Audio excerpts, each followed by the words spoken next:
মানে শাস্তি আমি এখনই তোকে দেব। তোকে আমি ডিভোর্স দিয়ে দেব। তোর সাথে আমার আর কোনো সম্পর্কই থাকবে না। না না না, আমার ভুল হয়ে গেছে।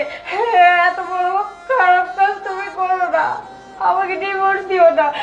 আমি যদি এই বাড়ি থেকে চলে যাই, আমার কোথাও যাওয়ার জায়গা নেই। আমি ভুল করেছি। আমি একটা ছেলের কথা শুনে আমার স্বামীর সাথে খারাপ ব্যবহার করেছি, যে কিনা আমার কাছে আমার সব ছিল। আমাকে তুমি শেষবারের মতো ক্ষমা করে দাও। আমি তোমাকে কথা দিচ্ছি আর কখনো এমনটা করবো না। আমি তোমার পায়ে পড়ছি, আমাকে তাড়িয়ে দিও না। এই কাল লাগিনি। তোর এইসব কথা আগে মনে ছিল না? তোর আগে মনে ছিল না যখন তুই আমার সাথে বেইমানি করতেছিলিস, যখন আরেকটা ছেলের সাথে আমারই বেডরুমে শুয়ে পরকীয়া করতেছিলিস, তখন এসব মনে ছিল না? তোর যেহেতু মনেই ছিল না, তোর সাথে আমার আর কোনো সম্পর্কই নেই। তোকে আমি ডিভোর্স দিয়েই দেব। তুই বেরিয়ে যা আমার বাসা থেকে। এখন এই মুহূর্তে আমার বাসা থেকে বেরিয়ে যাবি। বেরিয়ে যা বলছি, বেরিয়ে যা।